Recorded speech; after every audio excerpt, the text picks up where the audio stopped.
digamos, integrar todos estos nuevos fenómenos, sobre todo el de la generación y el almacenamiento distribuido, sino también un nuevo papel para el consumidor. No solo haciéndole, digamos, más racional en el consumo y con una mayor, no más racional, permitiéndole una mayor eficiencia en el consumo, aunque sea consumo pasivo, pero también ofreciéndole la posibilidad de ser un elemento activo en la oferta de todos los servicios a los que me he distribuido. En este contexto, digamos, el almacenamiento distribuido, pues evidentemente, aunque luego ya nos hablarán de ello los ponentes, tiene muchos papeles.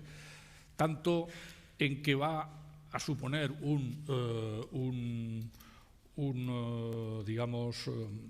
unas posibilidades nuevas para el consumidor, incluso como consumidor pasivo.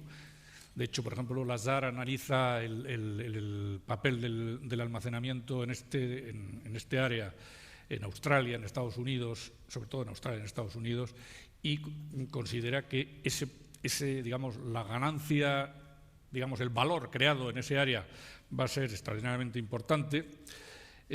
Permite que el consumidor activo pueda participar, probablemente a través de agregadores, en la oferta de todos estos servicios en la red. Eso en lo que podríamos decir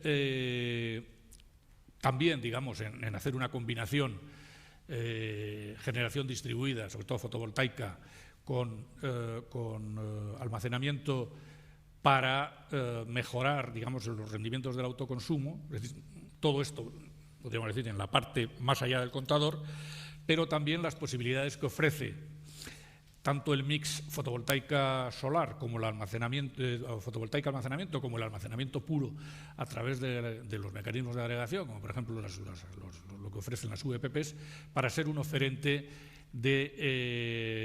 distinto de los actuales en los mercados, como he dicho, tanto de energía a través del arbitraje como de firmeza y de eficiencia a través de los mercados correspondientes y, por supuesto, también si se arbitra algún mecanismo, en la medida en la que supone una disminución de las exigencias de redes, también en ese terreno, el terreno de las redes.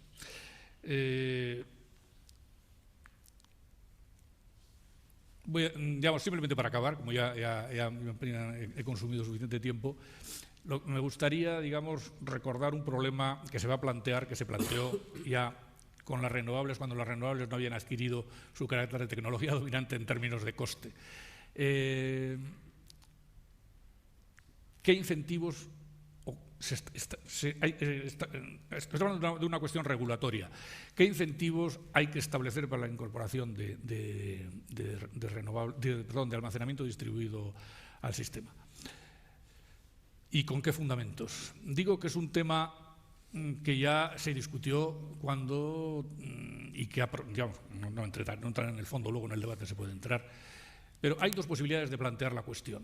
Es decir, la entrada de almacenamiento distribuido, los incentivos tienen que formar parte de un marco neutro desde el punto de vista regulatorio y tecnológico, o hay que arbitrar ayudas complementarias. En este momento, dicho de otra manera, se aplica el criterio que de alguna manera impregna el trabajo Utility of the Future. Aquí tenemos uno de sus coautores, Tomás Gómez, y me corregirá si digo alguna tontería, que dicen, oiga, mire usted, en los nodos del sistema nosotros somos agnósticos sobre lo que hay más allá del contador. Es decir, aquí, bueno, en un contexto de precios nodales no voy a entrar en esto, es distinto, pero incluso en un sistema como el español la lógica es decir, bueno, el sistema, el marco regulatorio tiene que ser neutro. Si el almacenamiento distribuido entra con las señales de mercado que cualquier otro operador tiene que soportar, pues bien, si no entra, pues nada, no entra. Esa es una alternativa. En los momentos actuales entraría. Bueno, pues si nos atenemos, el otro día, ayer, bueno, vi unas declaraciones en el periódico de Pepe, luego podrá comentarnos diciendo que hablaba algo así como, no sé si te referías a los costes nivelados, cuando hablas de 75 euros megavatio hora, en los momentos actuales con la tecnología actual. Bueno, por ejemplo, el informe de la SAR, si nos atenemos a su medida de costes nivelados, no entraría. Es decir, Bien es cierto que los levelized cost of electricity aplicados al almacenamiento tienen todos tal cantidad de suposiciones que si las modificas un poco, pues no entrarían. Cuando analiza cosas más concretas, por ejemplo, las iniciativas en el Reino Unido en el suministro de firmeza y flexibilidad, o las iniciativas en Australia de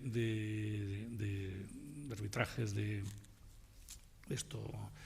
arbitraje en el mercado al por mayor, lo que llega a la conclusión es que los TIRs serían muy pequeños en algunas actividades y que serían altos, sin embargo, sobre todo en las iniciativas industriales y comerciales, utilizando la mezcla de fotovoltaica y de fotovoltaica y almacenamiento, y al mismo tiempo que lo tiene en la red. Pero en otras actividades sería muy bajo. Bueno, en cualquier caso, habría que dar, en mi opinión, creo que en el momento actual, esto se demuestra andando, o sea, si se puede, se puede, si no se puede, no se puede. Si no se puede, habría que habilitar ayudas, como en el caso de las renovables cuando todavía no eran maduras. Bueno, hay argumentos, muchos, para arbitrar un mecanismo de ayudas transitorio, como en el caso de las renovables. Por ejemplo, es decir, financian externalidades como el learning by doing, la innovación no apropiable, y, por ejemplo, en el caso de la movilidad eléctrica de las redes de recarga, financian una externalidad de red, digamos. Bueno, es argumentable. En cualquier caso, esto también se extiende a cómo se establece el sistema de peajes, donde ya hay un debate bastante importante, de esto Tomás sabe mucho, sobre qué parte de los peajes debe corresponder a la potencia y qué parte debe corresponder a la energía, que tiene que ver con los incentivos, no solamente al autoconsumo, sino con los incentivos también al almacenamiento distribuido. Dejando esto, a mí por lo menos esto me parece una cosa que este debate se va a generar, como se generó con el caso de las renovables. ¿Hay que dar ayudas o no hay que dar ayudas a la entrada del almacenamiento distribuido? Ya paso la palabra a Julio, que, como digo, ha sido el alma y el fundamento de la organización de estas jornadas. Muchas gracias, Claudio. Bueno, después de esta lección magistral sobre el entorno en el que nos vamos a mover, me toca bajar al terreno de cosas más concretas y más inmediatas. Por supuesto, me uno a los agradecimientos que ha hecho Claudio al CINHAB de la Fundación Caminos, con el cual estoy colaborando siendo ingeniero de ICAI, por tanto yo no soy Caminos, pero en los temas de energía han querido conveniente plantearlo dentro del CINHAB como unos temas a futuro que pueden interesar a los ingenieros de Caminos y sobre todo a los ingenieros de Caminos más jóvenes.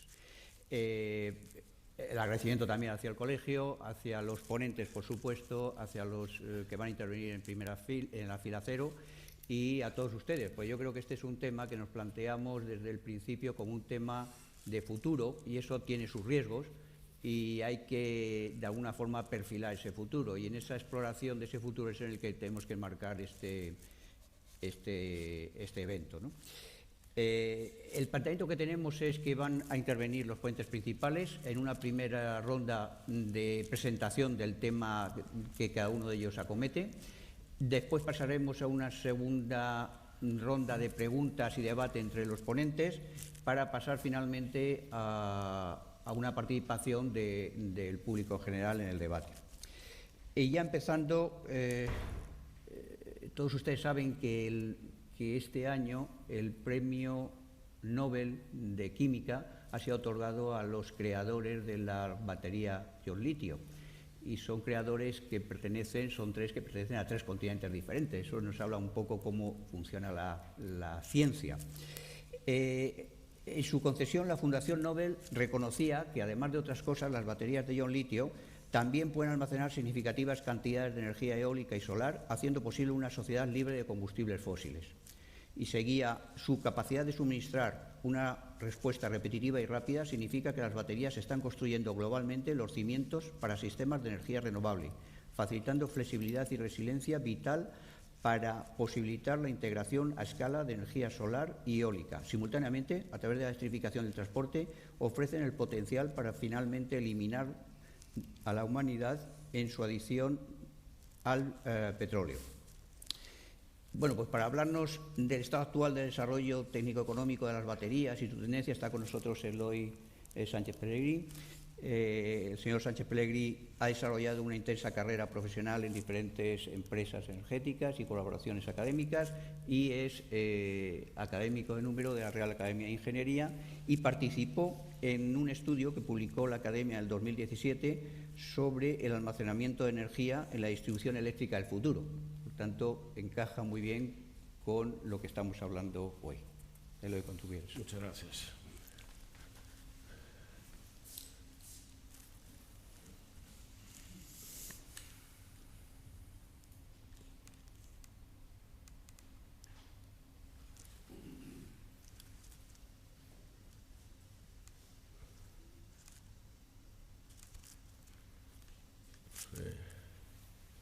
Para ponerlo en modo presentación ahora.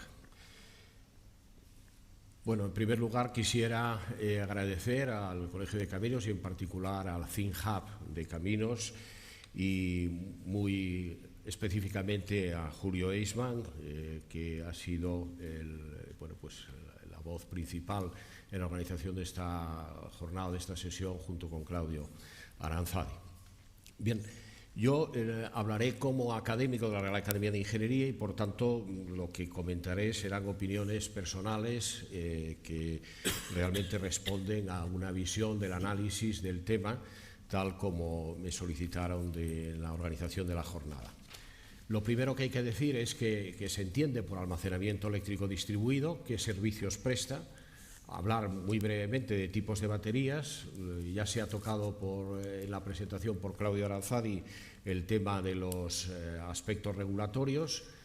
Yo creo que es importante apuntar ya el asunto de los modelos de negocio y me referiré a temas de casos y tendencias, acabando con 4 puntos de reflexiones finales que entiendo podrán también alimentar las preguntas luego o el debate que liderarán una vez hechas estas 3 intervenciones. Bueno, por almacenamiento distribuido realmente entendemos el almacenamiento que generalmente se distingue detrás del contador o enfrente del contador, es decir, el que está del lado del consumidor, sea este doméstico o industrial, y el que está en las redes, bien sea de distribución, bien sea de transporte, en subestaciones o ligadas, por ejemplo, a parques fotovoltaicos o a parques eólicos con tamaños los que sean, donde se observa una creciente tendencia o una tendencia a un tamaño mayor. Dentro del almacenamiento distribuido también entra el tema de los vehículos eléctricos y de la recarga. Y particularmente entiendo, aunque hay aquí especialistas más expertos que yo, en los temas del almacenamiento para las recargas rápidas o ultra rápidas.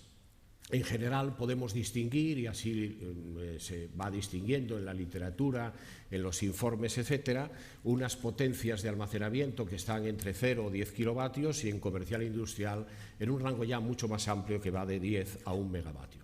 Si bien la cifra mágica de 100 kilovatios constituye tanto para la generación fotovoltaica como para el almacenamiento una especie de umbral que se utiliza incluso en algunos aspectos regulatorios.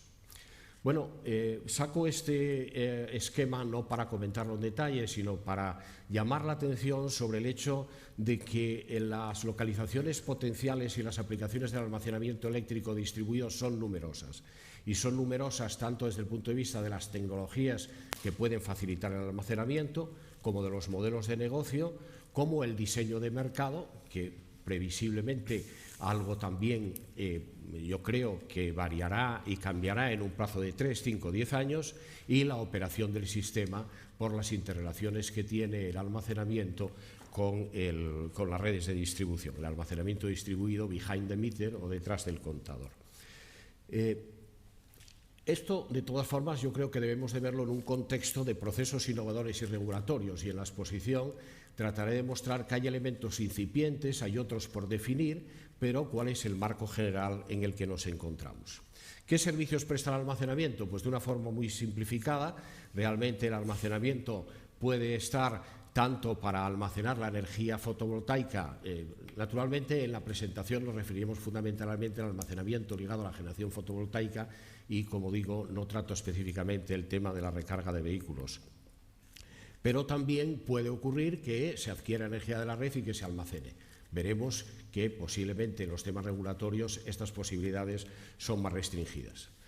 ¿Cuál sería el primer elemento, el más sencillo, en el que el almacenamiento distribuido detrás del contador, pensando en clientes comerciales, industriales pequeños, domésticos, realmente puede tener más papel? Pues es incrementar la tasa de autoconsumo, luego pondré un par de gráficos, y otro elemento es en el ahorro y arbitraje de precios. También es un elemento significativo, pero para eso habrá que tener una volatilidad o una diferencia entre precios de punta y precios de valle o de llano importantes. También por laminar o afeitar, ¿no?, el peak saving, afeitar las puntas de demanda, o la flexibilidad. En este caso yo pienso que realmente no puede haber flexibilidad si no hay un criterio de agregación, y creo que este tema de la agregación y de las comunidades de energía saldrá más adelante, porque creo que va a ir consustancial al desarrollo de la generación distribuida.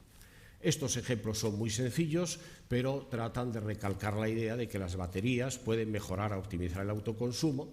Y este es un gráfico sacado de un estudio del Fraunhofer Institute, en el Institute of Solar Energy, donde realmente analiza el tema del despliegue fotovoltaico en Alemania, y pone este gráfico donde se ve que las baterías incrementan el autoconsumo, que es uno de los motivos, quizás el inicial, que sería el más sencillo o el primero, el que se podría o se debería de abordar. También, como decía, constituyen un elemento para disminuir o para laminar los puntos de demanda, y en ese sentido hay estudios, por ejemplo, algunos de la Universidad de Sevilla, que realmente evalúan cómo puede disminuir la contratación de potencia debido a un despliegue intensivo del autoconsumo con almacenamiento. Los tipos de baterías son variados, realmente en el rango en el que nos podemos mover, de los 10 kilovatios a los 100 kilovatios, pues están las de níquel-cadmio, níquel-metal-hidruro, las famosas de litio-ion, pero también aparecen las baterías de flujo, de las cuales se empieza a hablar más, y hay también, mirando literatura y casos concretos comerciales, hay ejemplos, pero toda la literatura y la experiencia parece apuntar a un predominio de las baterías de ion litio. Todo esto, y lo saco aquí porque realmente yo creo que es un elemento en esta perspectiva general del tema de baterías que me han solicitado, hay unas claras expectativas de disminución de coste en casi todas las tecnologías. No en todas, porque en las sales fundidas las perspectivas son de un cierto limitación asintótica en la disminución, mientras que en otras, en el periodo del 2025-2030, hay que tener cuidado con los ejes horizontales, porque esto se va al 2050, pero si tratamos de lanzar una vertical en el año 2025, pues las disminuciones son significativas en casi todas las tecnologías. Un estudio de McKinsey sobre el asunto muestra que dónde se produce esa disminución, porque ha habido discusiones y debates, no tanto en el tema de baterías, que creo que es más incipiente, pero sí en lo fotovoltaica, si la disminución realmente debida a los costes de las células y de los módulos podría realmente contribuir a una disminución total, teniendo en cuenta el balance of the system. La pregunta aquí es, en baterías, no solo es las celdas y el battery pack, sino que también hay otros elementos en la misma. ¿Esos otros elementos realmente pueden disminuir? Bueno, según esta reflexión de McKinsey, pueden disminuir todos, y puede haber un escenario plausible donde en el año 2025, o sea, a la vuelta de la esquina, en un lustro más o menos, la disminución de costes son muy significativas. Por tanto, nos encontramos con una situación donde las baterías apuntan a que van a tener unos costes menores. En los aspectos regulatorios, creo, y ya aquí me ciño al tema europeo, realmente Europa, la Unión Europea, primero la Comisión y luego la Unión Europea, ha apoyado de forma inequívoca y de forma expresa el tema del almacenamiento, el tema del autoconsumo, y de hecho la directiva, la RED II, la Renewable Energy Directive, de finales de diciembre o de finales del año pasado, realmente en el fomento de usos renovables habla de que claramente el autoconsumidor puede instalar y utilizar sistemas de almacenamiento y recibir una remuneración por la electricidad renovable autogenerada vertida a la red. Es interesante examinar, yo he tenido una presentación sobre modelos regulatorios en la Casa Encendida en un máster y la presentación fue sobre los casos de California, de Australia y de Alemania, y realmente son distintos, luego me referiré brevemente a ellos, pero hay situaciones donde la energía que se vende a la red está remunerada a una feed-in tariff que en ocasiones es casi como la tarifa de compra. Pero lo que me interesa resaltar aquí es que esta directiva de renovables ya reconoce no solo el autoconsumidor, sino el almacenamiento del consumidor. Y que también puedan tener derecho a participar en las comunidades de energías renovables. Porque yo creo que un elemento del debate no es tanto si nos ceñimos a consumidores debajo de 10 kilovatios o incluso a industriales en polígonos industriales, etcétera, no es solo el consumidor individual, sino que es, como se ve en los casos de Alemania, por ejemplo, la posibilidad de agregar esos consumos mediante plataformas energéticas. Pero yendo a más, realmente en junio de este año ya, la Directiva sobre normas comunes del mercado interior de electricidad y posteriormente el reglamento, que es más o menos de la misma fecha, incide en el tema del cliente activo y de las comunidades ciudadanas, así lo llama la traducción al español. Y el cliente activo lo define como los que tengan almacenamiento, tienen derechos de conexión y pueden prestar varios servicios. Menciona el tema de la flexibilidad, de la integración de la electromovilidad en el artículo 33 y señala también que los distribuidores en su función no pueden poseer, desarrollar, gestionar o explotar instalaciones de almacenamiento de energía, lo cual creo que queda un campo entre qué ocurrirá con el gestor de transporte en cuanto a almacenamiento y el otro extremo del mercado, digamos, minorista de clientes finales, sean domésticos o comerciales. Bueno, el examen de estos casos que mencionaba hace un momento, yo creo que reflejan algo que ha sacado ya o ha suscitado Claudio Aranzadi en su presentación, que es qué se puede hacer para hacer más atractiva la inversión. Bueno, hay un poco de todo en estos casos que supuestamente son más exitosos, pero hay subvenciones, créditos fiscales, amortización acelerada, exenciones de impuestos. Y en las relativas propias, en las medidas relativas propias a la consumo y venta de electricidad, está la venta de electricidad a la feed-in tariff, el criterio de medida neta, donde creo que es muy importante el periodo de liquidación o el periodo de compensación de esa energía, y el concepto de autoconsumo instantáneo. Supongo que UNEF y luego mis colegas y en el coloquio se tratarán esto de forma importante, pero por ejemplo el hecho de que en Estados Unidos, en California concretamente, que esto no se desarrolla la medida neta, tenga un periodo de liquidación anual, realmente hace que eso haya podido incentivar más el almacenamiento. Bien, por tanto, hay diversas políticas o incentivos relativos a diferentes segmentos del mercado. Esto está sacado de un informe, creo que es muy reciente, de Renewables de la Agencia Internacional de la Energía de este año, y donde, sin entrar en detalles, pues a grosso modo ya se puede ver que tanto por segmento residencial y comercial los criterios, digamos, son distintos, o sea que incluso en segmentos aparentemente más cercanos al consumidor doméstico individual, el peso, por ejemplo, de la valoración de la energía a un precio de mercado o de feed-in tariff es distinta, y también con los criterios de que por regiones varían los incentivos y las políticas. Todo esto, sin duda, llevará a un tema, el cambio de modelos de negocio.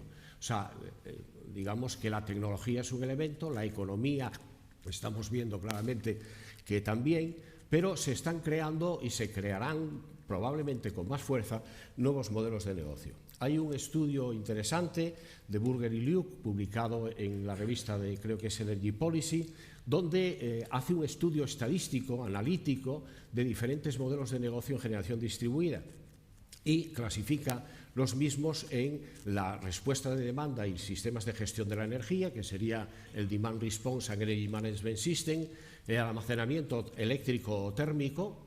Aquí nos estamos refiriendo, por el propio título de la ponencia, almacenamiento eléctrico, y la energía solar fotovoltaica.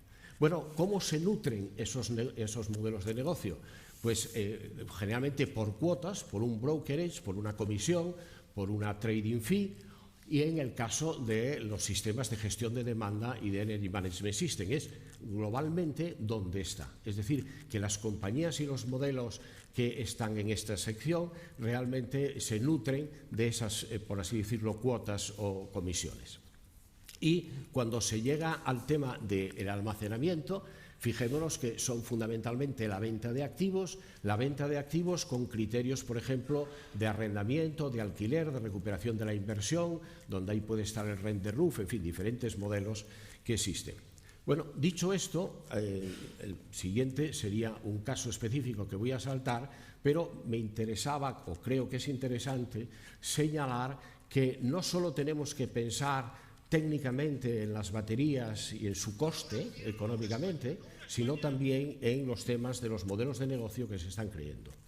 Bueno, la cuestión está en que el almacenamiento técnicamente nadie lo duda y que en las perspectivas de esa energía al 2050 con bajas emisiones de CO2, realmente el almacenamiento y la electricidad van a tener un papel significativo o muy importante y desde luego creciente, de importancia mayor en las cuotas de mercado. Pero en la economía del almacenamiento influye el coste de la inversión, el CAPEX, al que podemos añadir luego los costes de mantenimiento, la diferencia entre los precios de punta y valle. Los casos que son exitosos no son solo por el tema de las subvenciones o de los incentivos, sino también porque tienen una volatilidad de precios y precios en general elevados, y la diferencia de precios de tarifa de compra versus el famosísimo Levelized Cost of Electricity, el coste levelizado, que en general yo creo que no se utiliza para tomar decisiones de inversión en las empresas, pero sí es un elemento importante de política energética. Y como decía, el periodo de cómputo de la liquidación.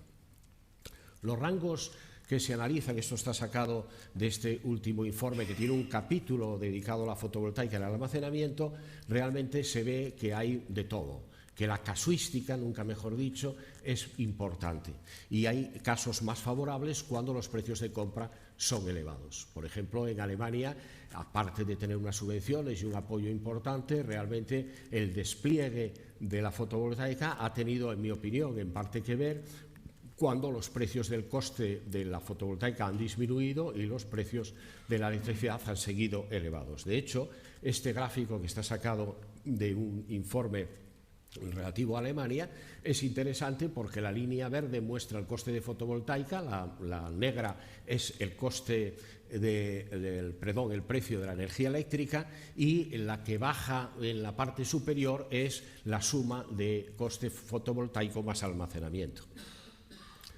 Bien,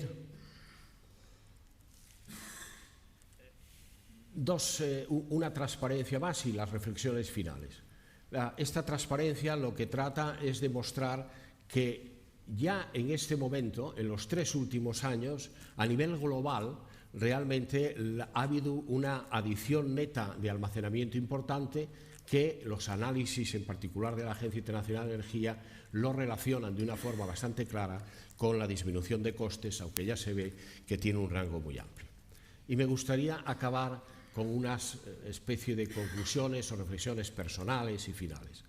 Yo creo que una cosa muy importante es que el almacenamiento behind the meter, el almacenamiento del lado del consumidor, sea doméstico, comercial, etcétera, industrial, está claramente apoyado por la Unión Europea, y también el almacenamiento. Y esto, fijémonos que es del 2019, finales del 2018, en términos de progreso de las directivas comunitarias acaba de empezar. De hecho, la de Mercado Interior de la Energía tiene que ser traspuesta a finales del año 2020, si no me equivoco.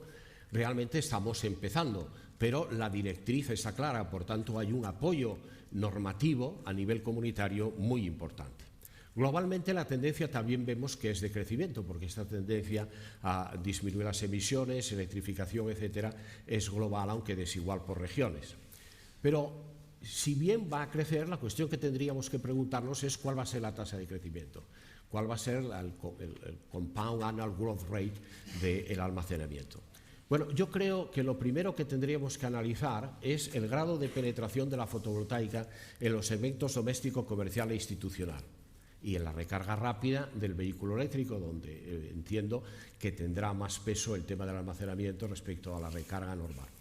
Dicho eso, realmente tenemos que ser conscientes de la situación en España, que no es la misma en número, por ejemplo, de chalés individuales que en Australia. Segundo, el atractivo económico, los precios horarios de la electricidad y el coste de almacenamiento. Pongo horarios porque puede jugar el tema de almacenar a primeras horas, en las horas centrales de mayor producción. Y luego yo creo que ya aquí la macroregulación está. La regulación en España no entro en ella porque hay gente que los conoce mucho mejor que yo, pero está el Real Decreto 244 y hablo aquí de microregulación para que sea favorable. Bueno, pues muchas gracias de nuevo a todos por su atención y a los organizadores por la invitación.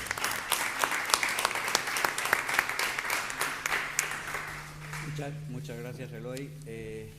El siguiente ponente es José Donoso, que es director general de la Unión Española Fotovoltaica, que esta semana pasada han celebrado el 6º Foro Solar con gran asistencia de público y de intervenciones importantes, ¿no? Yo creo que el autoconsumo, y lo reconocía ya el último informe recientemente publicado de la Agencia Internacional de la Energía, empieza a aparecer ya en las estadísticas como algo muy relevante, de tal forma que en los próximos 5 años se piensa que haya en el mundo 100 millones de hogares con placas solares.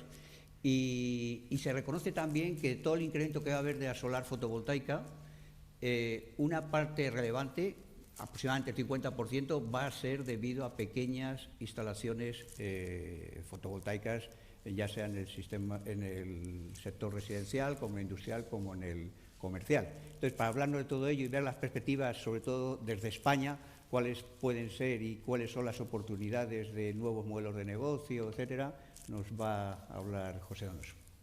Muchas gracias.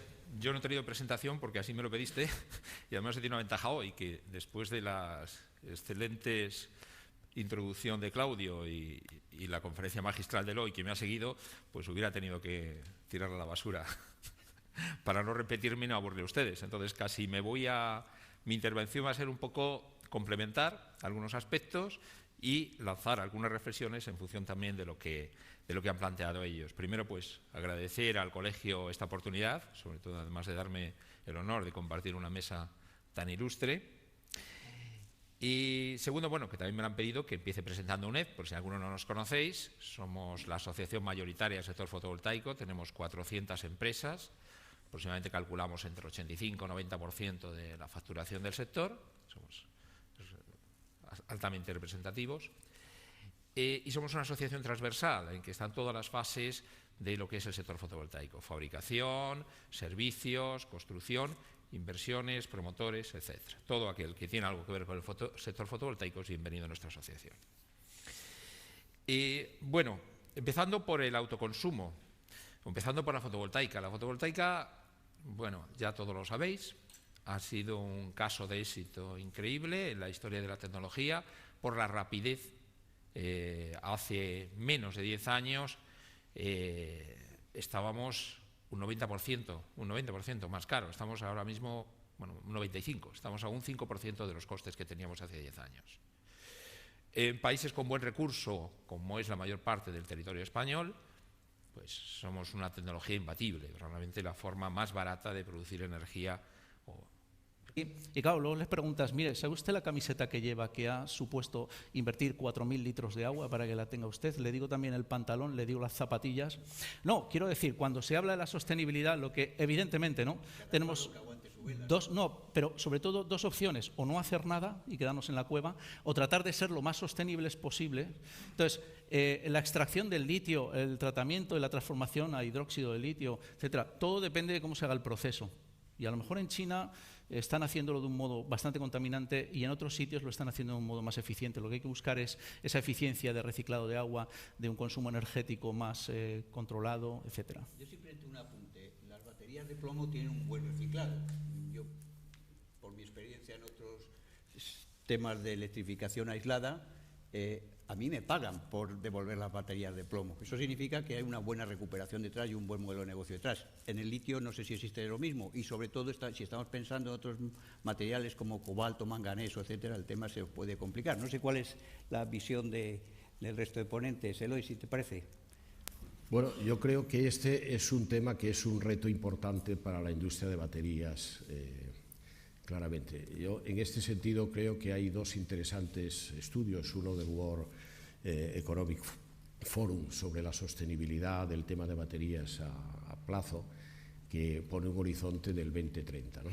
Y realmente señala, yo creo, la importancia de la economía circular y de la tendencia a la que se ha de ir a futuro, ¿no? Por un lado está el reciclado, pero por otra, como bien has dicho, el mirar a toda la cadena de valor, ¿no? Realmente se espera, según este estudio, que en el horizonte del 2030 el nivel de reciclado sea del orden del 54%, ¿no? Y que, en cualquier caso, la demanda que salga del tema de autoconsumo, digamos, de los materiales reciclados para las materias primas de baterías, bien como materia prima, bien como materia intermedia de refino, hidrometalurgia, etcétera, pues sea del orden del 7%. Pero no cabe duda que ese es uno de los retos, ¿no? Este estudio también analiza los temas de integridad o de corrupción y de temas sociales, ¿no? Pero lo que yo creo que es importante señalar es que, si bien incluso la Comisión reconoce que Europa en el tema de baterías va a tener una dependencia importante, busca una seguridad de suministro en toda la cadena de valor y una integración vertical, ¿no? De hecho, yo creo que las fabricaciones, por ejemplo, en Northvolt, en Noruega y Finlandia, van a fábricas grandes, de gran tamaño, de economías de escala e integración vertical desde la materia prima, fabricación de células o de celdas y del battery pack, ¿no? Entonces, si bien yo creo que el vehículo eléctrico tiene ventajas indudables, sobre todo cuando se mira las emisiones in situ, ¿no? Y en una tendencia a disminuir las emisiones en nuestro mix energético al 2030, 2040, 2050, pues realmente tendremos unas emisiones muy bajas en el tema del mix, ¿no? De CO2. Dicho esto, yo creo que lo que desde mi punto de vista refleja este informe, que como todos estos informes tiene una visión muy global, muy ambiciosa, es que la industria tiene que ponerse en marcha, y digo la industria desde el punto de vista de toda su cadena de valor, en esa vía. Otros dos elementos que creo interesantes, se ha hablado del reciclado de baterías, ¿no? Que hay una directiva, la 600, y hay informes periódicos que muestran cómo se está en el proceso de baterías, que si no recuerdo mal y no lo conozco en detalle, creo que se refieren a las baterías portátiles, ¿no? Estarían, yo entiendo, que las de plomo ácido, etcétera. Bueno, pues en ese caso hay un objetivo que en el 2016, si no recuerdo mal, el nivel de reciclado tendría que ser el 45%, la Unión Europea está en el 43% y España me parece que estaba en el 38%. ¿A dónde quiero ir? Pues que realmente ya hay una normativa, parece ser que es la única normativa específica sobre el tema de reciclado de baterías en cuanto a batería residuo, ¿no? Que realmente eso también ha de ir progresando, y en la medida que eso progrese más, pues mejor será para la industria, ¿no? Pero digamos que yo creo que queda camino por recorrer. Y el tercer elemento que se sacó en el debate es el tema de la segunda vida de las baterías. Yo creo que también esto es importante. Hay un estudio muy significativo de Sustainable, la segunda vida de las baterías para los vehículos eléctricos, que es una evaluación de un proyecto de la Joint Research Center muy interesante. Yo no me he leído el informe completo, pero lo que he podido colegir de una lectura rápida es que es un estudio que se ha llevado a cabo en 2 años, 2016-2017, y que hay varios frentes. El frente de los proyectos, como habéis citado, el de Nissan u otros, que también menciona más, y un análisis muy interesante donde yo, ya digo que he hecho una lectura superficial, saco la conclusión de que no todo tipo de tecnologías de baterías son susceptibles de una segunda vida, ¿no? Concretamente me parece que habla que las que más susceptibles serían, aunque el informe termina con muchas cautelas, pues son las de níquel, litio, óxido de manganeso, o níquel, manganeso, óxido de cobalto. Bueno, en definitiva, yo creo que en esto es importante reflejar las ventajas que tienen las alternativas, pero al mismo tiempo mostrar que creo que estamos en el inicio de un camino donde la industria, mi experiencia es que la industria, cuando se pone a manejar los temas medioambientales, al final la tendencia es casi al zero release en todo, ¿no? Cosa a veces imposible, pero digamos que esa tendencia creo que es una línea de actuación, y bueno, espero que... Bueno, yo estoy plenamente de acuerdo con lo que ha dicho Arturo, y creo que en todo este tipo de reflexiones, claro, cuando uno tiene que, y eso no estábamos muy acostumbrados cuando debatíamos, espero ya una discusión pasada a la historia, que sobre el tema de autoconsumo, como el que estaba en la otra parte tenía prácticamente que agarrarse de cualquier parte para intentar tener algún argumento contra el autoconsumo, y eso el genial Forges lo definió muy bien en una viñeta un día en El País, en que se veía a un funcionario delante de un ordenador todo lleno de telarañas y decía: miembro del gabinete del ministro, señor Soria, intentando tener argumentos contra el autoconsumo. Pues esto pasa un poco con lo del coche eléctrico, porque claro, cuando se dice, a ver, ¿por dónde pillamos algo que podamos atacar al coche eléctrico? Y estoy defendiendo, no es mi negociado, pero... Entonces se agarran al tema de la batería y todo esto, y yo creo que tú lo defines muy bien, tenemos 30 millones en nosotros.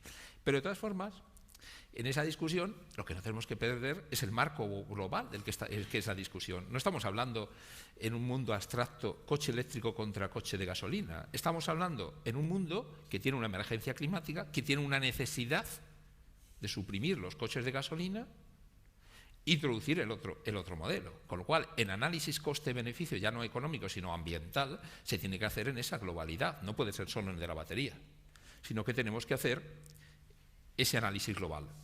Coche eléctrico contra modelo de transporte con combustibles fósiles. ¿Y cómo lo hacemos?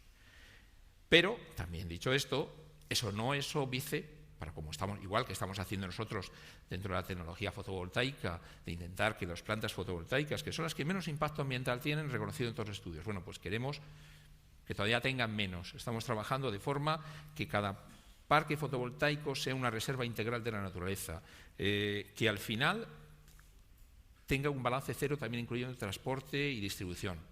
Pues el coche eléctrico y las baterías, que también lo que también nos afecta a nosotros, tienen que hacer ese esfuerzo y tienen que reducir esa problemática ambiental al 0 o al 0, algo, para que si somos los buenos, somos la solución positiva, tenemos que ser positivo en toda la cadena de valor y tenemos que ser lo más ambientalmente posible en todo. Pero creo que si tomas la globalidad no hay color en la discusión. Cierto, pero si se me permite un apunte a lo que habéis dicho, evidentemente, y los fabricantes lo que están haciendo es ya, por ejemplo, si vais a BMW, etcétera, eliminando algunos cobalto, etcétera, pues que puedan ser problemáticos, al margen de trabajándose en otras tecnologías, ¿no? Que podríamos estar hablando de nuevas tecnologías como el metal aire, tal que aporten una mayor densidad energética en el mismo espacio. Y al final eso es lo que se trabaja, ¿no? Pero quiero decir, es que la industria, creo que lo hemos definido muy bien, ya está trabajando para resolver todos esos desafíos que hay, que lo que hagan es, pues bueno, optimizar más desde un punto de vista de la sostenibilidad todo este tipo de innovaciones. Una pregunta también sí, sobre esta cuestión a los tres ponentes. Ahora hablando del coche eléctrico, no tanto del coche eléctrico como contribución a una movilidad limpia, sino que teniendo en cuenta que estamos en un debate sobre, una jornada sobre el almacenamiento distribuido, ¿pensáis seriamente que la movilidad eléctrica puede crear una oferta en el sistema de almacenamiento relevante? Se me ocurren montones de problemas para que no sea así. De hecho, no veo yo que en los que estén programando esto en un horizonte de 10 años, antes Pepe decía que, bueno, que no necesitaremos mucho almacenamiento nuevo en los próximos 5 años, teniendo en cuenta que además tenemos una capacidad de respaldo importante de gas ahí subutilizada. Pero bueno, la pregunta es, ¿qué problemas técnicos existen a la utilización de una flota de coches eléctricos para ofrecer servicios de almacenamiento al sistema eléctrico?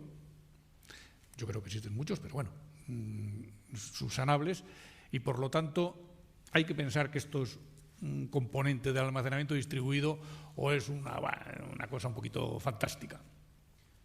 A mí, si me permitís rápidamente, sí. Desde 2015 nosotros hemos impulsado un proyecto que se llama Recarga con Urbaser.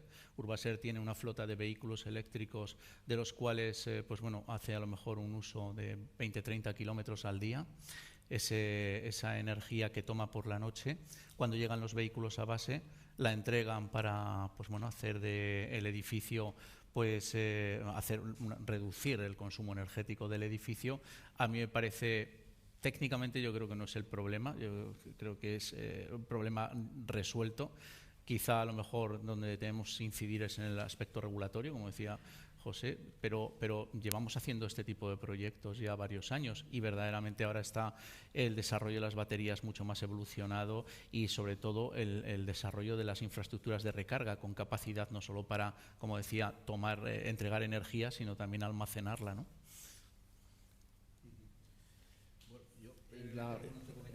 Sí, muy rápidamente, porque me parece que estamos comiendo mucho tiempo, pero yo creo que mencioné el tema de las plataformas y el tema de la agregación, ¿no? Yo pienso que probablemente una visión posible sea la de que no tanto el consumidor individual, a pesar de la digitalización, de los contadores inteligentes y demás, muestre o oferte o proponga esa oferta de almacenamiento al sistema, no sé si al DSO o al TSO, vamos, al distribuidor o al transportista, sino que yo creo que más bien por lo que se ve en otros países es que cuando se crean plataformas que no solo integran a lo mejor el almacenamiento de los vehículos eléctricos, sino también el almacenamiento en baterías o la propia fotovoltaica, o llevándolo un paso más a las virtual power plants, que pueden ser cogeneraciones, etcétera, quizás ahí sería un medio de agregar, pero no por la vía de que de pronto todos los vehículos eléctricos ofertan al sistema, sino porque hay entidades, instituciones o empresas que facilitan esa labor. Esa sería mi visión. Yo veo un poco con Claudio, que veo que no es tan simple como parece y no es tan sencillo, pero coincido con él hoy. Yo creo que la solución, proyectos como el de Urbaser, pero pasa a nivel global, pasa para mí, es por la gestión integrada, por el papel de los integradores, y yo sí creo que eso se va a producir. Creo, utilizo la palabra creo, que es más bien del entorno religioso, no del entorno económico-tecnológico, pero en la expectativa que tengo es que mientras que no está tan claro el mundo si vamos más a distopías que utopías en otros temas, en el tema tecnológico está claro que lo que nos parecen utopías se están consiguiendo mucho más rápido de lo que prevemos. Y en este claro lo veo. Si os parece, aprovechando que tenemos aquí una representante de la Asociación de Integradores, yo creo que sería bueno oír su opinión sobre esto desde la fila cero. Si puedo demorar unos minutos más, podría hacer una presentación rápida. Absolutamente improvisado. Vamos en paralelo avanzando y tú preparas eso, ¿de acuerdo? Entonces, Tomás, os vais presentando al mismo tiempo y vais interviniendo con comentarios desde la fila cero de lo que habéis oído y de vuestra opinión sobre estos temas. Muy bien, buenos días a todos. Mi nombre es Tomás Gómez, soy profesor de la Escuela de Ingeniería del ICAI y me dedico a temas de regulación. He sido regulador en España y creo que hemos tenido la ocasión esta mañana de escuchar que hay temas que tecnológicamente se están desarrollando, pero la regulación es clave a la hora de poder desarrollar luego los modelos de negocio y que realmente eso se convierta en una realidad. Entonces yo creo que la regulación que tenemos en España bebe de la regulación europea y en Europa hemos tenido grandes desarrollos. En la última, digamos, este año hemos aprobado una nueva directiva de regulación en el mercado interior de la electricidad. Y en este sentido, el almacenamiento se constituye como una actividad claramente en régimen de competencia, es decir, que ha habido mucho debate si los operadores de las redes, red eléctrica y los distribuidores pueden poseer y gestionar el almacenamiento como un elemento propio. La directiva es tasativa ahí, eso sería una excepción, y siempre como un modelo de negocio en competencia, pues como hablamos de almacenamiento distribuido, es un almacenamiento que tiene un valor añadido para evitar problemas fundamentalmente debidos a la red. No hay que olvidar esto, porque el almacenamiento distribuido frente al almacenamiento centralizado, su ventaja es que pueda resolver problemas que hay en la red. Y estos problemas en la red pueden ser debido a congestiones en la red, por ejemplo, un generador que trata de estar vendiendo energía. Ahí el duopolio generación-almacenamiento sería eficiente, y también los consumidores que autoconsumimos. Entonces, solo recalcar, porque no me quiero extender, solo recalcar que los consumidores, nuestro modelo de negocio tiene que ver con nuestras tarifas. Y aquí estamos en un proceso importante en España, tanto para desarrollar las tarifas de red como los cargos regulados, y aquí hay una serie de mensajes claros que a mí me gusta dar porque en el debate siempre se tergiversan. Y uno es que las tarifas volumétricas de energía, esas tarifas no son eficientes ni para recuperar las tarifas de red, que no tienen nada que ver con la circulación de energía, ni tampoco los cargos regulados. que las tarifas de red deben de recuperarse fundamentalmente por la potencia coincidente en la red, y ahí el almacenamiento puede hacer que tú como consumidor disminuyas tu capacidad. Y el segundo concepto es que los cargos regulados tampoco deben asignarse a la energía, a pesar de que hay gente por ahí que lo está proponiendo. ¿Por qué no? Pues porque reducir el consumo de energía no significa que los cargos regulados disminuyan. Por lo tanto, no hay una reflectividad de costes. Los cargos regulados se deben de asignar fundamentalmente como cargos fijos con discriminación por tipos de consumidores, pero como cargos fijos fundamentalmente. Esto es algo que vengo repitiendo en los últimos años y no se me hace mucho caso. Bueno, has abierto un buen tema, ¿no? Casi indirectamente. Yo no sé, José Donoso, sobre ese tema si tú querías apuntar algo, ¿no? Por supuesto. Vamos a ver, yo creo que es igual que decía antes, ¿no? Lo que no tenemos que perder es el marco de la discusión, el marco en que nos movemos. Nos vemos en una emergencia climática, nos movemos en un Plan Nacional de Energía y Clima. Las tarifas es uno de los instrumentos que tiene la política energética. Entonces, tiene que ser definida en función de esos instrumentos de política energética. Y ahí, si me permites, no he traído una presentación, pero sí había traído solo una transparencia, con lo cual lo siento, pero si me lo puedes sacar. Tiene que ser definida en función de lo que busquemos de la tarifa energética. Y entonces, si la base, el PNIEC tiene un objetivo de renovables importante, un objetivo eléctrico muy ambicioso, 74%, ambicioso pero coherente con los objetivos finales y, sí, vale, ahora lo abro yo. Bueno, vale. Pero conseguible. Ahora, el objetivo realmente difícil del PNIEC, para mí, es el de eficiencia energética. Cuando hablamos, tenemos que conseguir, cuando hablamos de electrificación, no se trata solo no se trata de incrementar el consumo, se trata de sustituir consumos, como con el coche eléctrico, consumos de combustibles fósiles por electrificación, pero no incrementarlo. Cuando tú estás dando una señal de precio en la que, independientemente de tu consumo, no pasa nada, tu precio tiene poca variación, el consumidor lo que tiende es a olvidarse y tú estás incrementando ese consumo. Tengo una anécdota curiosa de hace apenas unas semanas. Recibí una delegación del Parlamento venezolano, en Venezuela, de los de Guaidó, que están pensando, pero bueno, están pensando ya en adaptar las regulaciones energéticas y patatín patatán. Yo como que no lo veo, pero en fin.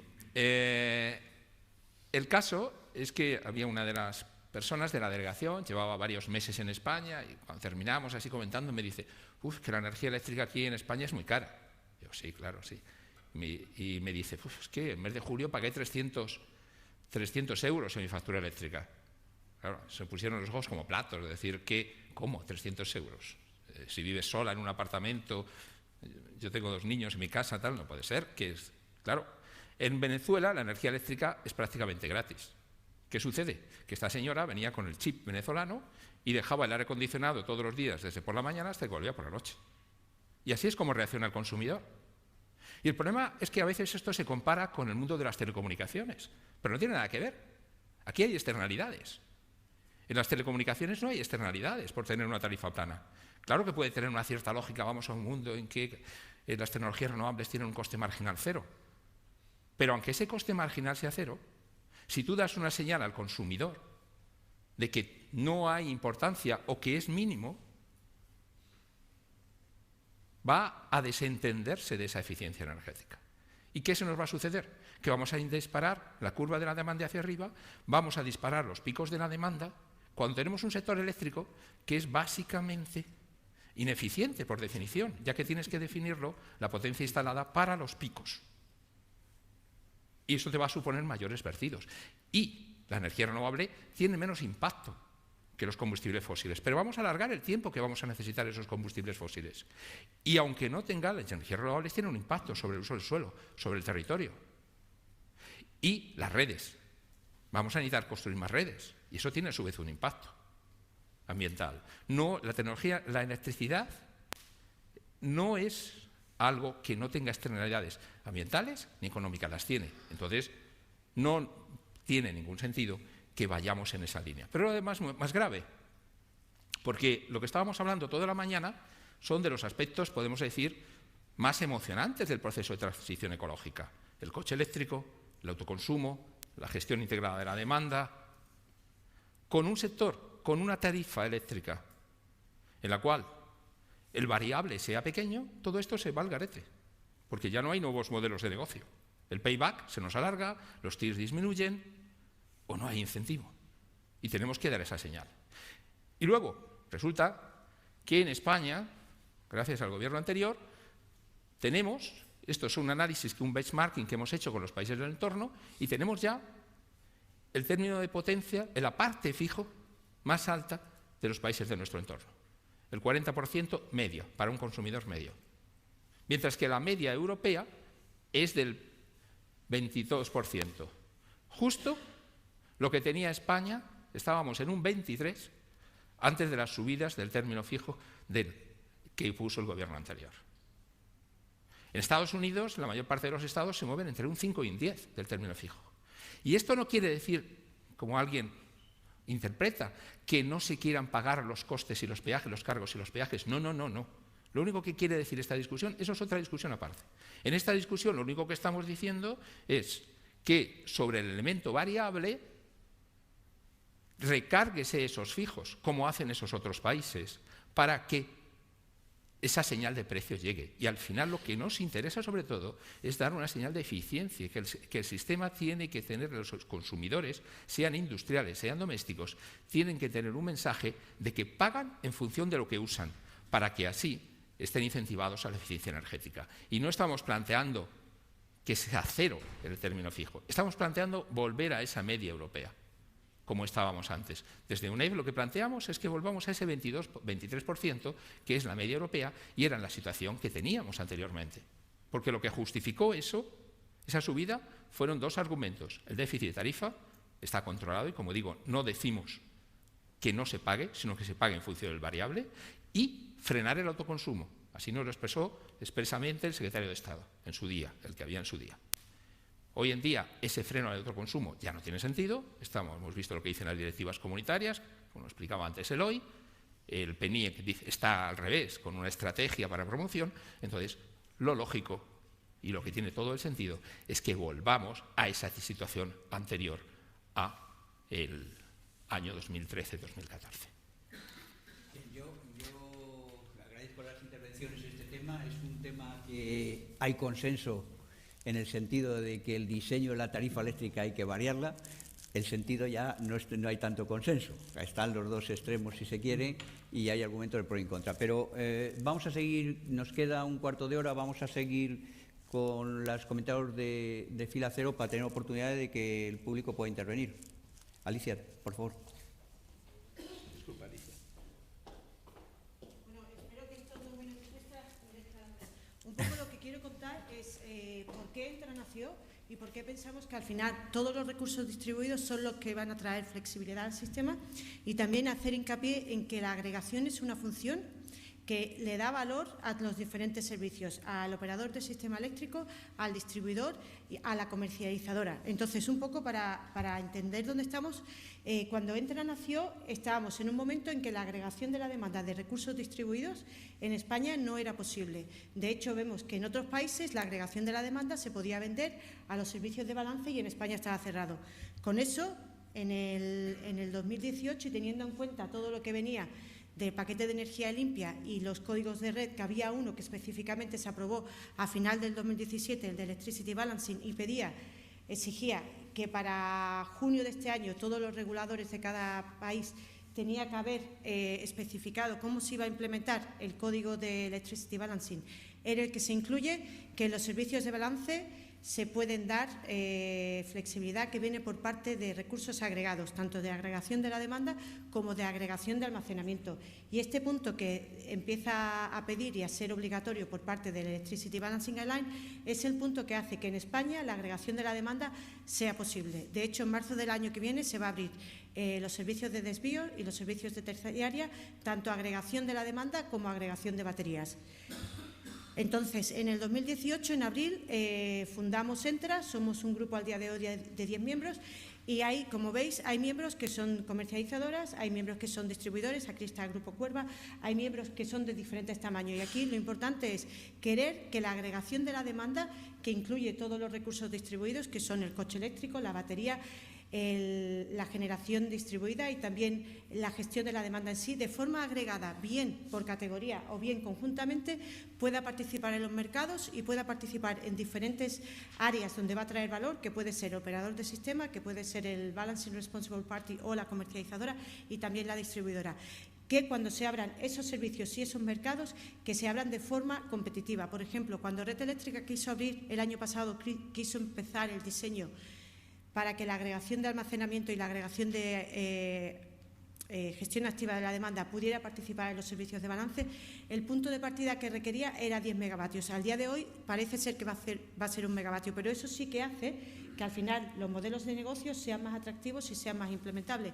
No es lo mismo tener que agregar domésticos hasta 10 megavatios que tener que agregar domésticos hasta 1 megavatio. Entonces, ahí los modelos de negocio también vienen de los requerimientos para participar en los mercados y ahí está Entra, en querer hacer que se hagan lo más competitivos posible.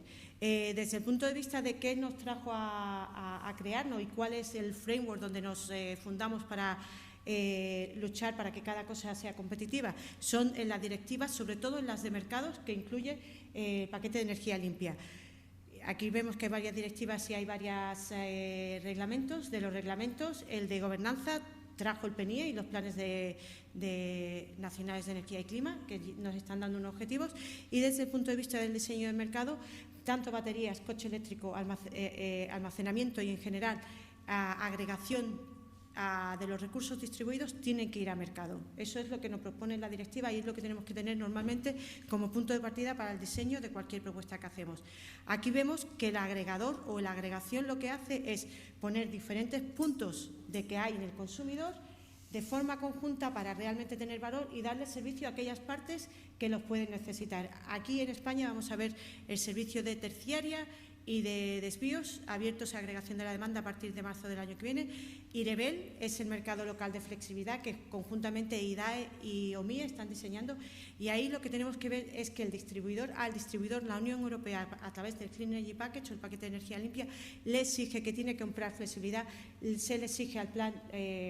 Aquí en la circular de retribución a la distribuidora no lo tenemos, pero sí que se le exige a los distribuidores que cada 2 años hagan un plan del desarrollo de las redes donde incluyan la flexibilidad que van a comprar. En la flexibilidad que van a comprar hay que remunerar la flexibilidad que se va a comprar. Aquí, al día de hoy, hasta el inicio del 2026, a no ser que cambie algo en el Consejo de Estado para la circular de distribución, no vemos que haya ninguna casilla para que al distribuidor se le remunere por comprar flexibilidad. La Unión Europea, en el Clean Energy Package, en la electricidad, en la Directiva de Electricidad, en el artículo 32.3, exige a los distribuidores mayores de 100.000 consumidores, a los menores de 100.000 consumidores, cada Estado miembro tiene que decidir si lo va a hacer o no, pero se le exige que tiene que comprar flexibilidad.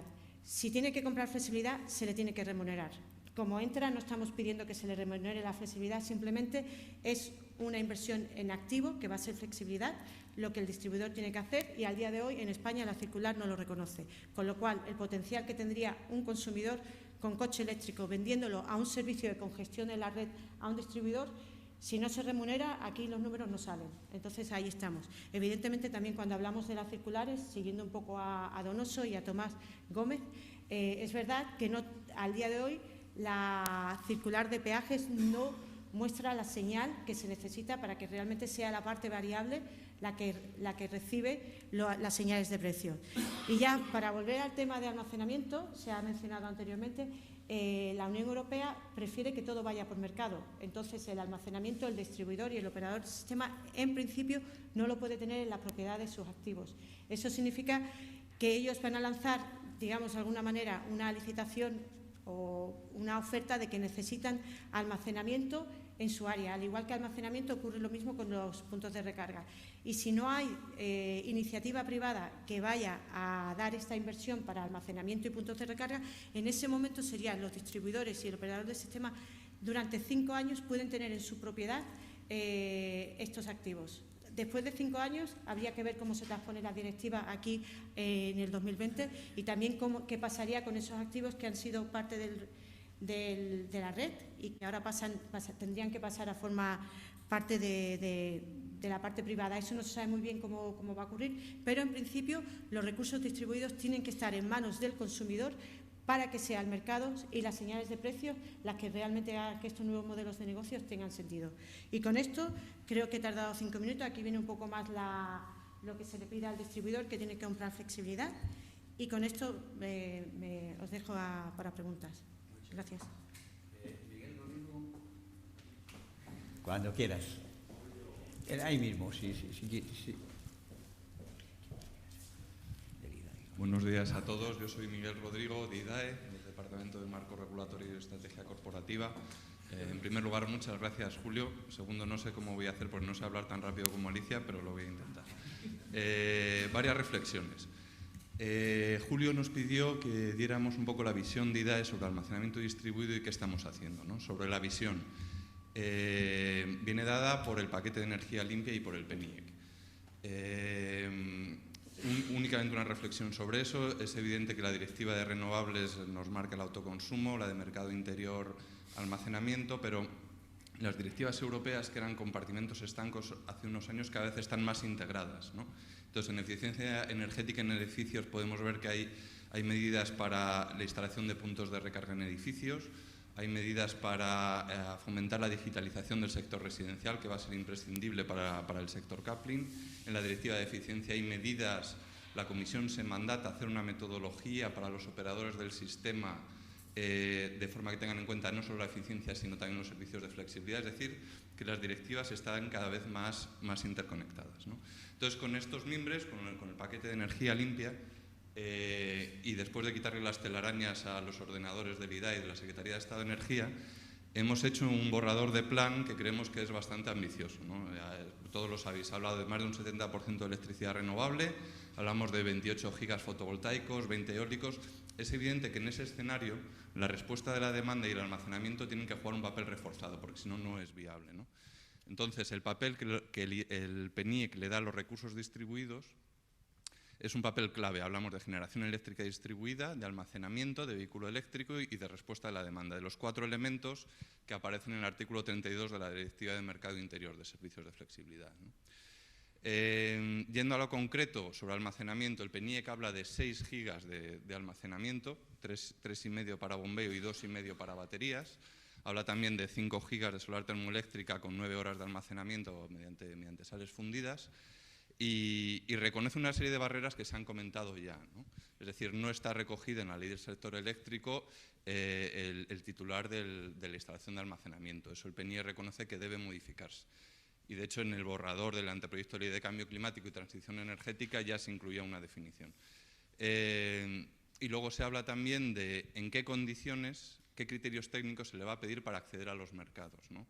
Y ahí hablamos de la necesidad de hacer proyectos piloto para aprender, para desarrollar los modelos de negocio de los que se ha venido hablando también, para distintas casuísticas de titulares de instalaciones de almacenamiento, desde pequeños hasta agregadores, ¿no? Otro elemento fundamental del PNIEC, que viene de las directivas también y que entroncan con el almacenamiento y con el recurso distribuido, son los ciudadanos. Es decir, en el PNIEC creemos que el recurso energético distribuido va a ser una herramienta para que los ciudadanos, bien a través de comunidades de energías renovables, comunidades ciudadanas de energía o agregadores, jueguen el papel que les da tanto el paquete de energía limpia como el PNIEC. Y por último, ¿qué estamos haciendo en IDAE sobre esto? Es decir, queda claro que para IDAE el recurso energético distribuido va a jugar un papel esencial de aquí a cumplir los objetivos del 2030, y lo que hemos empezado a hacer es lo que comentaba Alicia, el proyecto IREMEL, con OMIE, de mercados locales de electricidad, que al final no deja de ser llevar a la práctica el artículo 32 de la Directiva de Mercado Interior. Es decir, cómo los recursos energéticos distribuidos pueden ofrecer a los operadores de distribución herramientas para solventar situaciones de congestión, que sabemos que a día de hoy prácticamente ninguno tiene, pero que en función de escenarios de penetración de fotovoltaica, de vehículo eléctrico, hacia mediados de la década pueden empezar a tener, ¿no? Entonces, ¿cómo un posible problema puede convertirse en solución.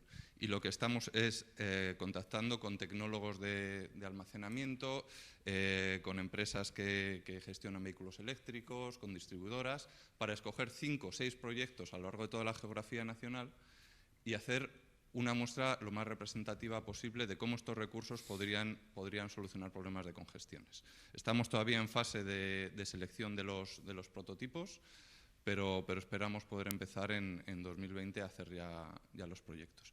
Y por último, otro tema muy importante que se ha comentado, que es el del acceso al dato, porque creemos que para que los recursos energéticos distribuidos puedan jugar este papel, el acceso a unos datos de calidad y lo más cercanos a tiempo real es muy importante.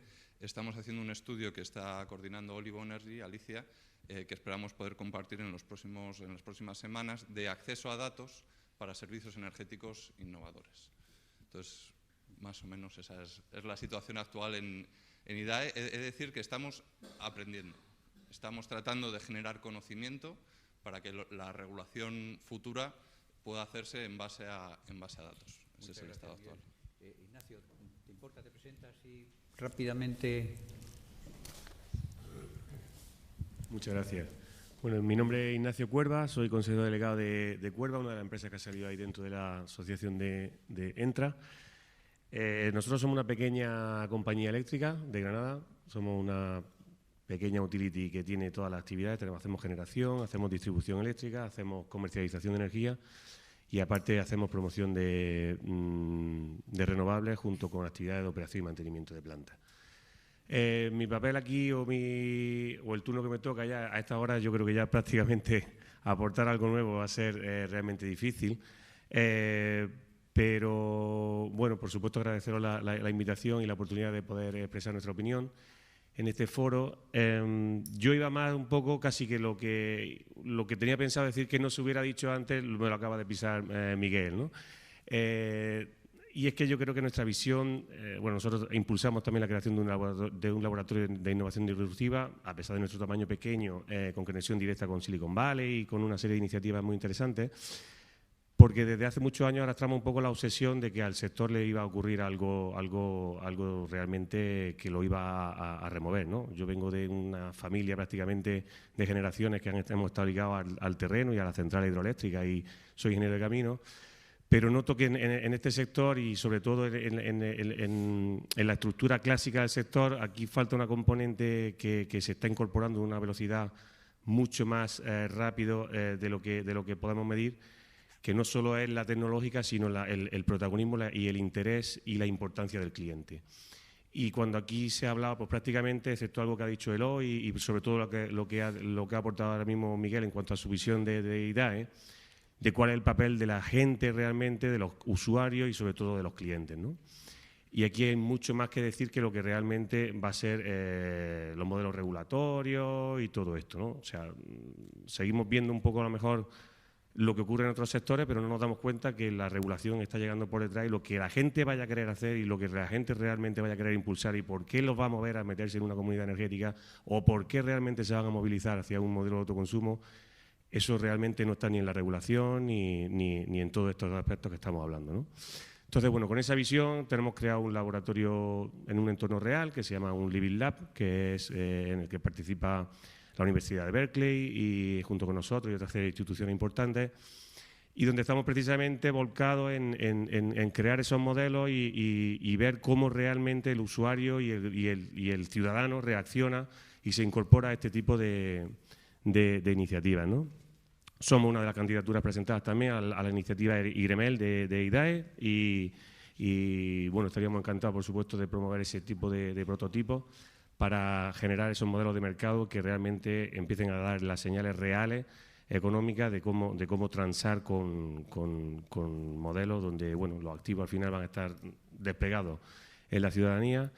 Y estamos ya un poco bastante más maduros en otros sectores como la movilidad o los hoteles, donde los activos distribuidos con pocas horas de uso se convierten al final en unos modelos de negocio completamente nuevos y diferentes, ¿no? Y bueno, era el único comentario que quería hacer. Yo creo que ya está prácticamente todo dicho. Muchas gracias.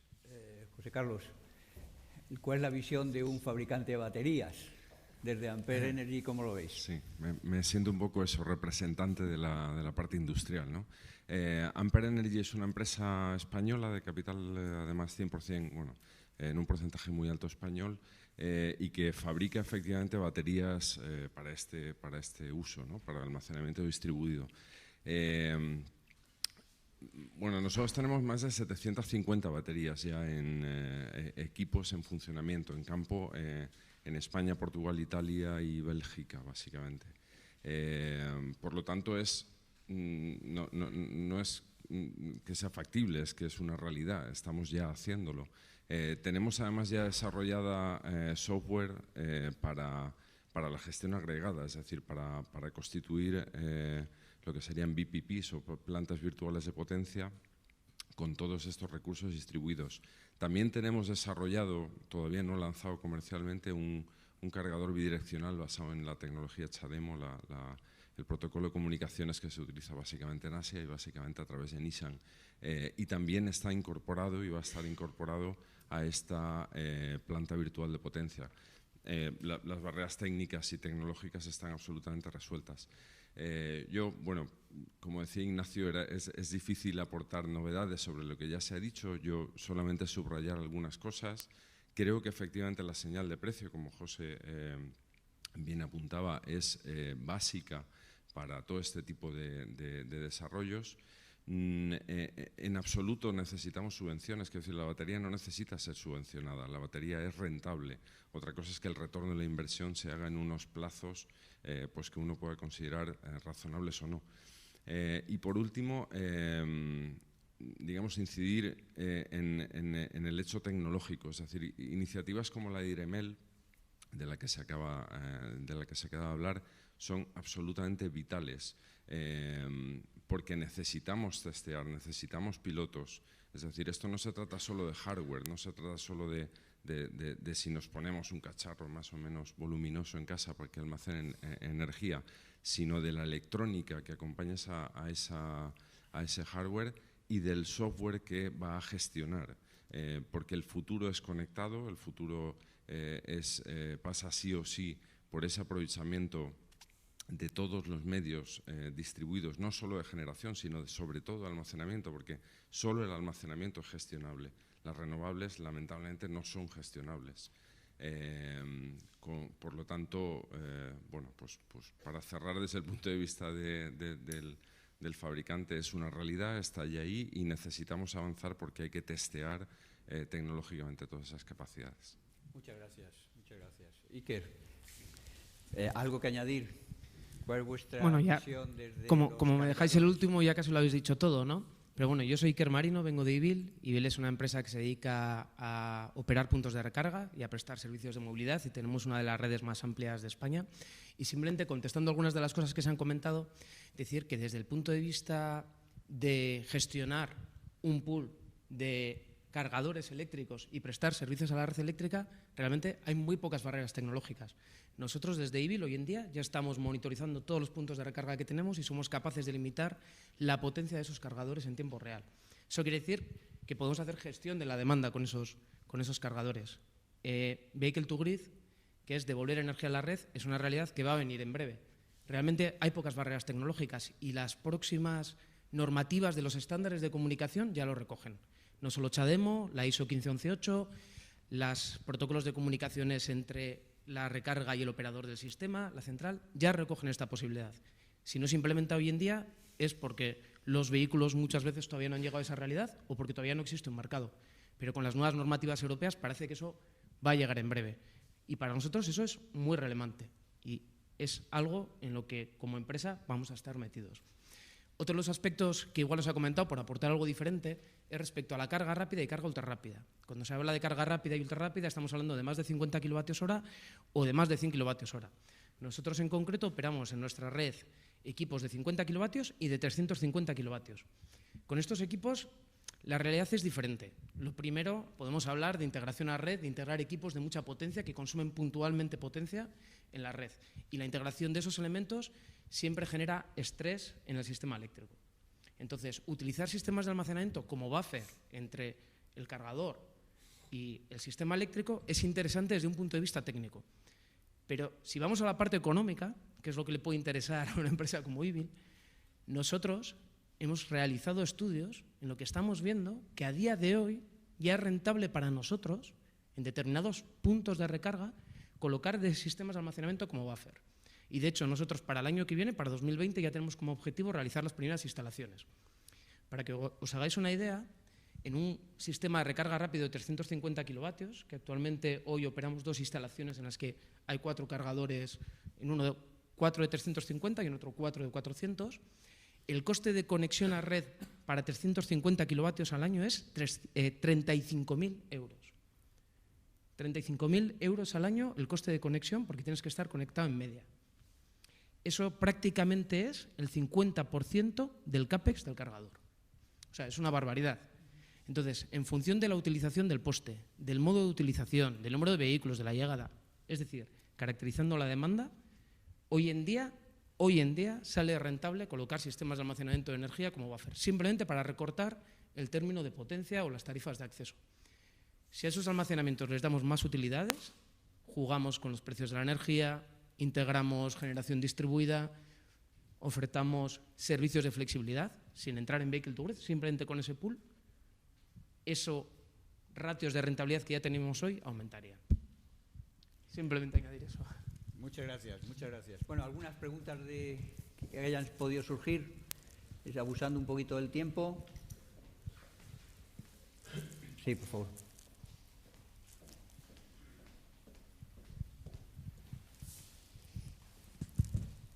Para José Donoso. El reglamento de autoconsumo del abril del 2019, de este año, habla de una limitación de 100 kilovatios, ¿no? para el balance neto. Entonces, no es balance neto en España. No. Pero, bueno, es un equivalente, pero no es el balance neto americano. Bueno, pero permite balance neto en euros, hasta... Es liquidación. Liquidación neta, facturación neta lo llamamos nosotros. Facturación neta, en euros, sí. Sí. Entonces, eso, claro, está pensado fundamentalmente para edificios pequeños, edificios residenciales, pero, por ejemplo, en edificios terciarios, tener una cubierta, vamos a decir que la conversión vamos a hacer a cubierta de a 10 metros cuadrados por kilovatio, es decir, que 100 kilovatios son 1000 metros cuadrados de cubierta, ¿no? Teniendo en cuenta sombras, etcétera. Claro, un edificio terciario convencional, pues enseguida tienes 2, 3, 4, 5, 10 veces más. Entonces, esa limitación no está eliminando la posibilidad de este balance neto para edificios terciarios, donde está el 40% de consumo. Es que, no habría que modificar, no habría que aumentarlo, digamos, en función del uso, esa posibilidad de balance neto. Vamos a ver, repito, no es balance neto, es facturación neta. Es que es simplemente esa facturación neta se ha pensado solo para evitar una barrera para el doméstico. Porque si no tenía que hacer una factura al... A ver, no sé si entendemos bien la diferencia entre balance neto y facturación neta. Sí. Entonces, vale. Entonces, como está pensado, es una reclamación que teníamos histórica nosotros porque es una barrera muy importante para el desarrollo del doméstico. Porque si no tiene este sistema de liquidación, tiene que emitir una factura. Si tiene que emitir una factura, tiene que darse de alta de autónomo, tiene que un IVA, etcétera, etcétera, etcétera. Entonces, para una pequeña instalación en una casa, a cualquier señor que le digas que eso significa que durante 25 años va a tener que estar haciendo todo esto, pues dice, mira, no me complico la vida, no quiero hacer esto.